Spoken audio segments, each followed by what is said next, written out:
Inilah Injil suci menurut Markus.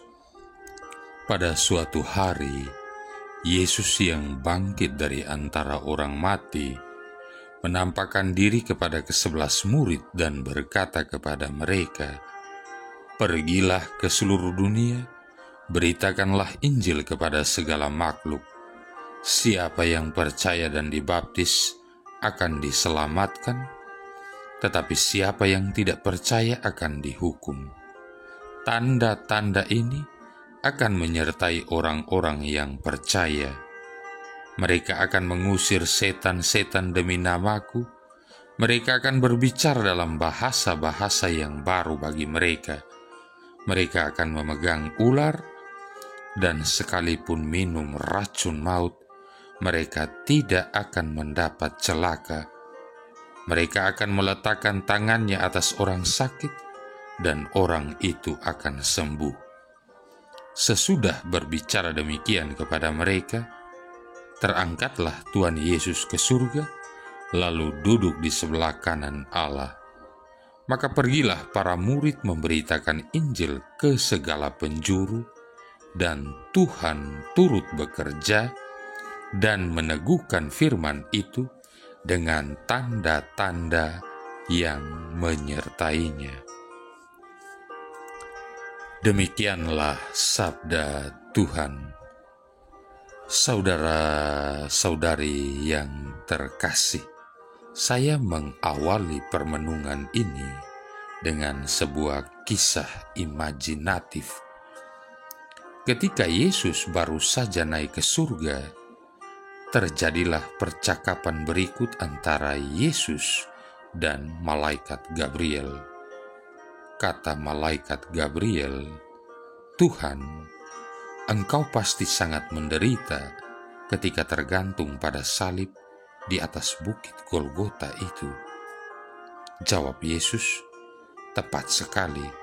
Waktu itu saya sangat menderita sampai-sampai saya berteriak, 'Allahku, ya Allahku, mengapa Engkau meninggalkan aku?'" Gabriel bertanya, "Tetapi apakah umat manusia tahu bahwa Engkau begitu mencintai mereka sampai Engkau rela digantung pada salib?" Jawab Yesus, "Sampai sekarang cuma beberapa orang yang tahu bahwa saya mati untuk mereka." Gabriel bertanya lagi, "Lalu apa yang telah Engkau perbuat supaya umat manusia tahu bahwa Engkau mencintai mereka sampai harus mati di kayu salib?" Kata Yesus, "Saya sudah memberitahukan kepada Petrus, Yakobus, Yohanes, Andreas, dan murid-murid lainnya untuk menceritakan kepada orang-orang lain bahwa saya mencintai mereka. Mudah-mudahan orang lain itu akan menceritakan kepada orang-orang lain lagi, sehingga semua orang di dunia tahu bahwa saya pernah mati di salib untuk menebus dosa-dosa mereka." Tetapi Gabriel bertanya lagi, "Lalu bagaimana kalau mereka lupa, capek, sibuk, atau tidak berminat? Saya kira Tuhan harus punya rencana yang lain." Yesus agak sedikit kaget dengan ide Gabriel ini. Dia menatap dalam-dalam mata Gabriel, lalu kemudian ia berkata, "Gabriel, sampai sekarang saya belum mempunyai rencana yang lain. Hingga saat ini saya masih percaya dan menggantungkan harapan saya pada mereka." Saudara-saudari yang terkasih, pesan dari dialog imajinatif antara Yesus dan malaikat Gabriel ini sangat jelas, yakni hingga saat ini Yesus masih tetap mempercayakan kepada kita murid-muridnya untuk memberikan kesaksian tentang cintanya, membawa kabar keselamatan kepada seluruh umat manusia. Dalam Injil kali ini dikisahkan bahwa sebelum Yesus terangkat ke surga, Dia memberikan amanat berikut kepada para murid-Nya. Pergilah ke seluruh dunia, beritakanlah Injil kepada segala makhluk. Siapa yang percaya dan dibaptis akan diselamatkan, tetapi siapa yang tidak percaya akan dihukum. Markus bab 16 ayat 15-16. Amanat Yesus ini menyadarkan kita kembali akan misi gereja untuk mewartakan Injil kepada segala bangsa. Kegiatan misi atau pewartaan merupakan bagian yang tak terpisahkan dari kehidupan gereja. Seorang penulis, Emil Brunner, pernah berkata demikian, "Gereja ada dan hidup karena misi, seperti api ada dan kelihatan karena terbakar." Dengan kata lain, gereja akan berhenti berada apabila ia tidak lagi memberikan kesaksian tentang imannya kepada orang lain.